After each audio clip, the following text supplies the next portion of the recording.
Hello, YouTube! It has been a while since I last made a video. You know, I can't even remember when it was. All I do know is it was about these guys. Well, since then I got these custom display stands made up. So I just figured I would show them off, just give you a quick little look. You got the T1000 with the dribs of metal liquid as he walks up. Now they are completely custom made. You'll notice some of them, most of them aren't on the pegs yet. I do need to do a little trimming and shaving to get them to fit properly, but they still work. They still work. You got him with blobs of himself walking along. You've got the T1000. I don't know if it's showing up on this, but it's actually the pattern on the ground is the same pattern that's on his foot. So it perfectly matches. Now he's walking around and he's glooping into the floor like he does in the film. You've got, if you can see past Kristanna Loken's arse, you've got the T800 back there with half on the pipes, concrete, half on the metal railing from the T1000, and there is quite a few smashed metal pipes around there. I'll just bring you around the side so you can see. Look at that, broken pipes everywhere. You've got the T1000, I keep calling him the T1000, he's not, he's a T800. You've got the T800 there with his little pistol.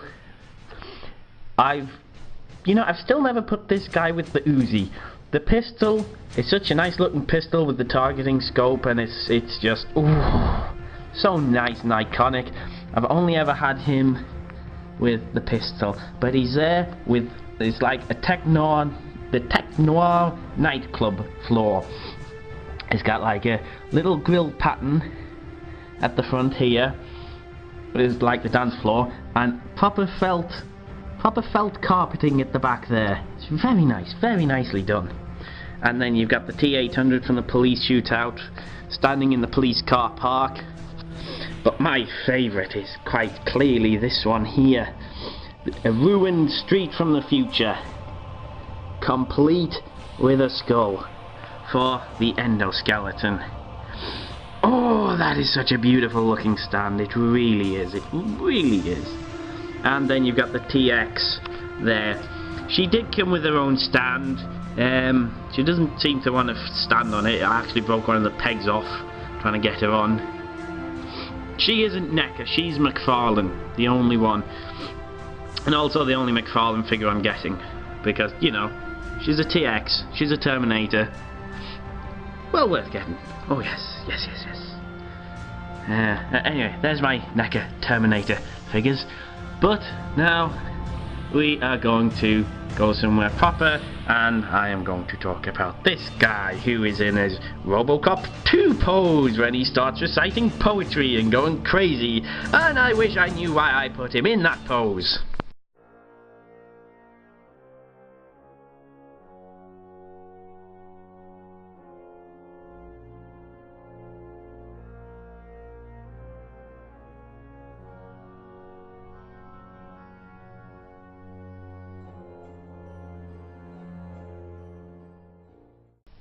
And yes, here is the NECA Robocop figure.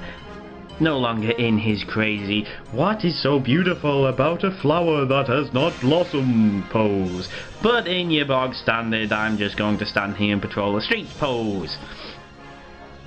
And he's about the same size as the Terminators, you know, 7 inches I think it is. And all in all, as you can see, a very nice sculpt for Robocop. Very nice indeed. This camera, if memory serves, this camera doesn't focus when you automatically zoom, does it? No, it doesn't. No, it doesn't. Unless I can try something. No,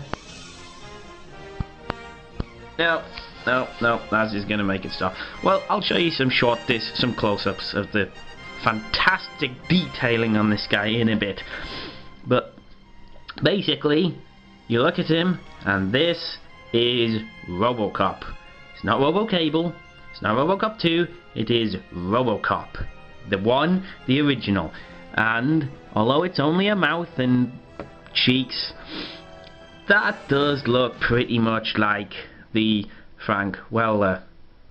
Peter Weller. Not Frank Weller. The Peter Weller Robocop.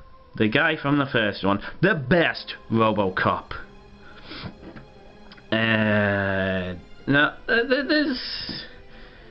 Overall, he's a very nice figure. Very poseable. More poseable than the NECA Terminators. I mean, you've got his head swivels all the way around. It tilts, so you can go.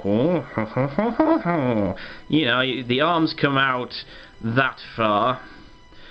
Yeah, the design of the figure limits him somewhat, but you know, Robocop himself was never going in with all these crazy poses. The most poseable he ever got was when he was taking down the drug bust halfway through the first film, and he was almost doing a ballet as he shot everyone. And yes, you can get him in poses like that, as I shall demonstrate in a bit. But his arms go in and out, they go up and down, they bend at the elbow. The elbows only go about that far, but it's as far as you want, you know. You can't do the full 45 degree, 90 degree bend, but you can get enough poses out of him that you want. He has a waist swivel, he has this weird little ab crunch thing there at the torso, so he can sort of go like that. His legs, he's got hips pivot. The only problem is his feet go like that, and they end up going outwards. That seems to be a recurring theme of every Robocop figure. But I'm afraid that is because of the design of the costume. Because this black bit comes down like that at an angle, so the legs have to be attached at an angle, so every single figure has to have the feet on a funny angle like that. But it's not just a simple pivot thingy majiggy that they've got it on. It is actually a ball joint, so you can get a little in and out action going on there. He's got his knees, he's got ankle pivots, and yes, these pistons do in fact work. And I believe that is it for articulation. Much more than the Terminator ones, as you can tell. Overall, yeah, it's a, oh, and he's also got swivelable wrists, hands, forearms. The joint is here for it. Now this isn't the original figure, the original version that they released. I think this is the 4th version. There was the original one, which was basically looks exactly like this. There was a glow-in-the-dark one, there was a battle damage one, and there was this one. Now, if you noticed during that spin around earlier, down here, this wasn't actually on any of the costumes. That is because this is the newer version that they have released with this ability. You just push this button in, no, up. You push it up and this happens. Okay, something does actually happen. This happens. There we go. It's more impressive when you can do it properly. But yes, this is a version that opens his hip holster into 2 pieces. And it's actually really well engineered how they've managed to fit this into his leg and not sacrifice any articulation or anything like that.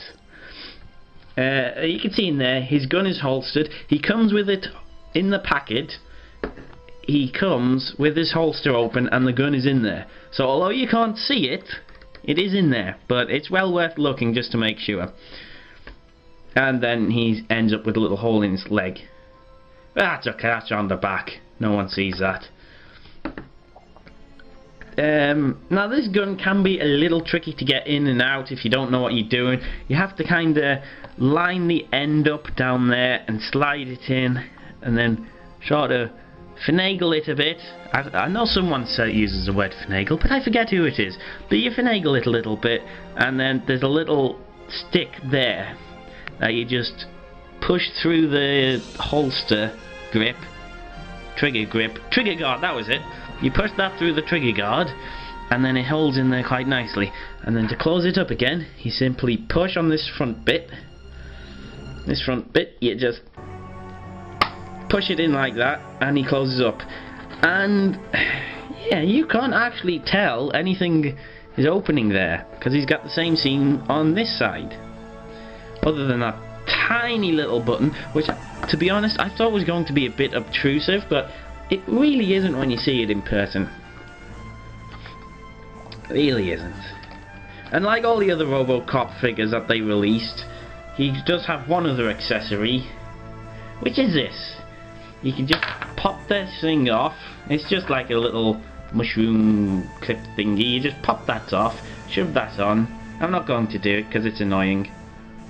But you basically put that on, and then you can go around and stab Clarence Boddicker and Bone Machine and anyone else he fancies to stab with his little beta spike thing, and it's quite nicely done. I was expecting this to be soft plastic. It is actually really hard and really sharp. If you stab someone with this, you will poke their eye out. So kudos to them for actually making it a proper sharp spike. Hopefully this is showing up. It also occurred to me that you've been watching that last part with your head tilted to the side. Sorry about that, I completely forgot that kind of thing happened on YouTube. But here's a zoomed in bit, just to show off some detailing. Close-up detailing. I mean, you've got CPU 00... what's that saying?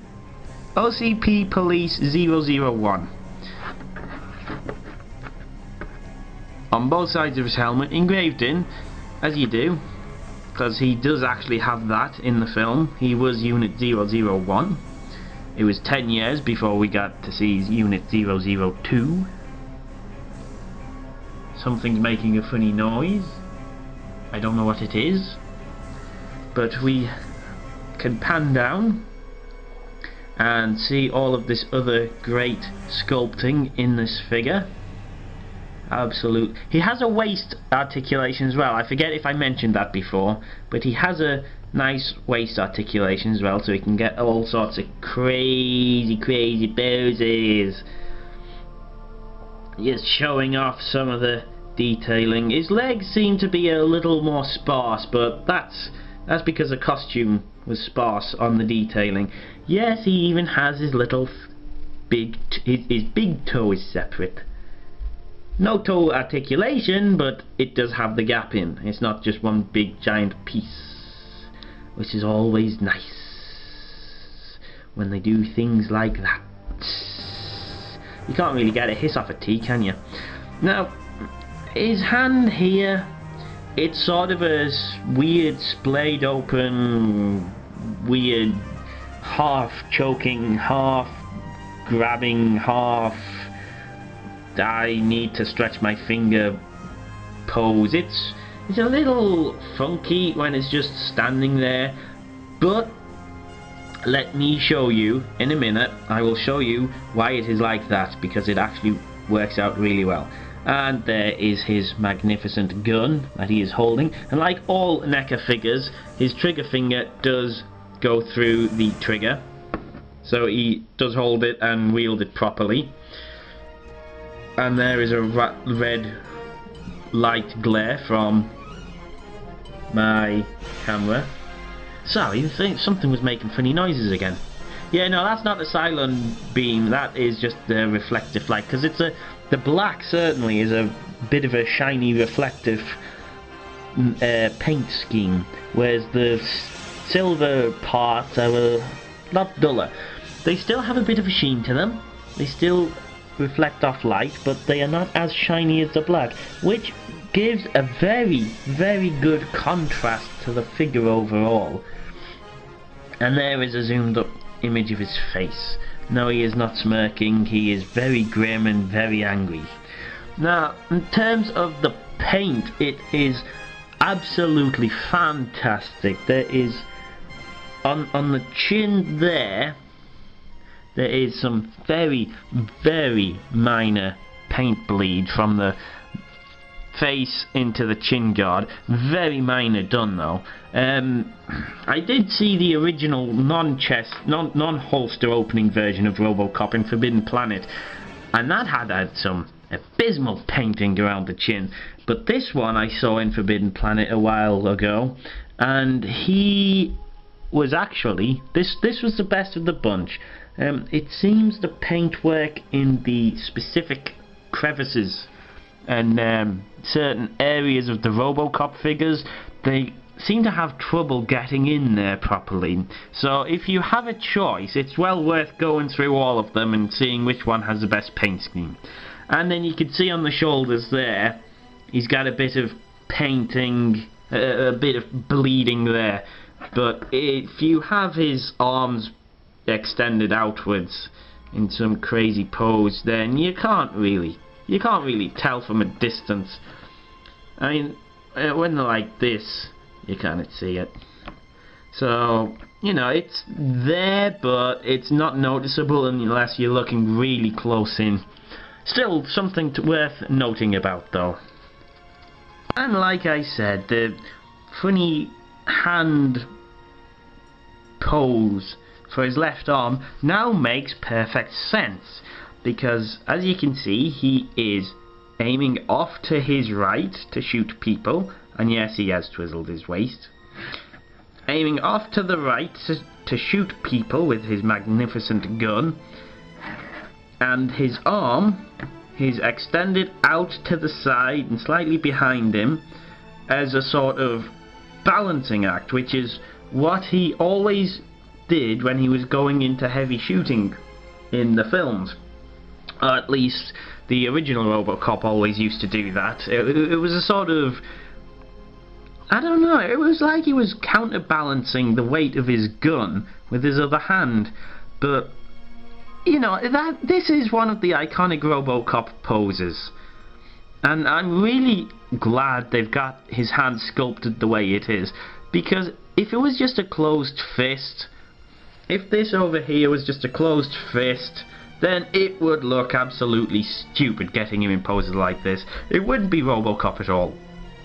But ultimately, he has the iconic "I'm counterbalancing myself," and as you can see, he's rocking, so you know, he's fairly steady on his feet for what they are. To be fair, they are quite big feet though. But overall, this is a fantastic figure and well worth the money I paid for it. I mean, it wasn't crazy expensive. It was the same as any old NECA figure really.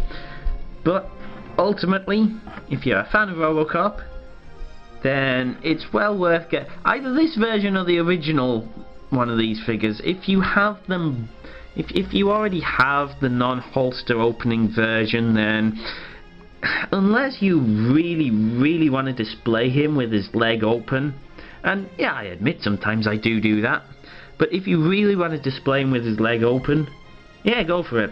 Otherwise, if you have the original, then it's probably not worth going for this guy as well.